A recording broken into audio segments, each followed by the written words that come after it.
guys! Gagawa po tayo ng lumpiang wrapper. Ito po ang ating mga ingredients. May dalawa tayong itlog. Meron po tayong asin. Mamaya maglalagay po tayo ng konting-konti lang. At meron po tayo ditong harina. At meron po tayo ditong gatas. Kahit ano pong gatas ang gamitin nyo, okay lang po yun.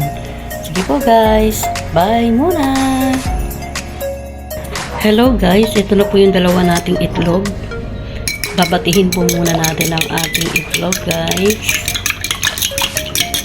Siguraduhin pong nakabati po ng maayos. Next po natin guys, yung ating tubig, 250 ml guys. Yan, ilalagay po natin siya. At lalagay din po tayo ng ating mantika. Yan, ang ating mantika. Yan, ang sukat po niyan is 1/8 cup, 31 ml. Pero dalawa po ang ilalagay natin dyan guys. Ito po yung ating pangalawang mantika na ilalagay na 1/8 cup, 31 ml. Yan. At lalagyan po natin siya guys ng evaporated milk, 250 ml. Yan po guys, 250 ml na cup na gatas. Kahit ano pong gatas guys, yung kaya nyong bilhin o gusto nyong ilagay, wala pong problema. Halu-haluin lang po natin yan guys. Lagay din po tayo guys ng konting asin. Para hindi man ganun katabang yung ating gagawing wrapper. Ayan, halu-haluin lang po natin yan guys.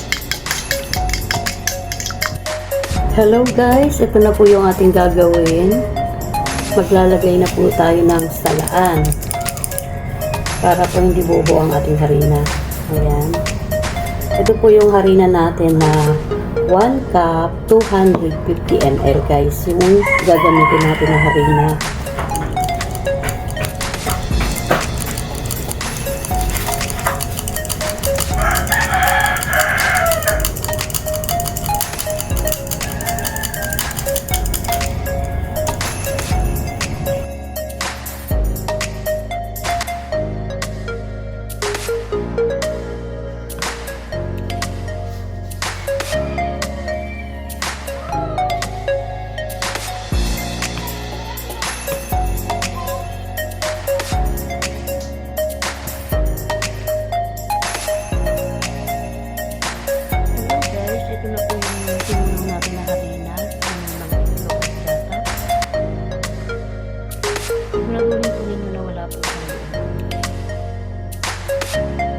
Kapag ganito na po yung texture niya, pwede na po natin siyang lumpiang wrapper.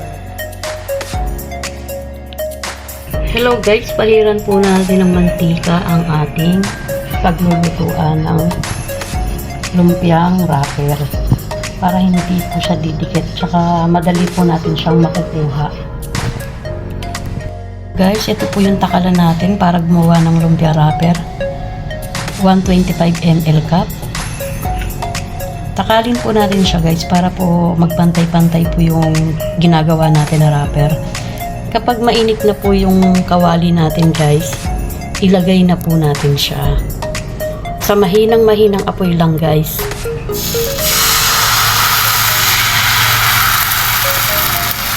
Tapos saka po natin siya ikot-ikutin guys.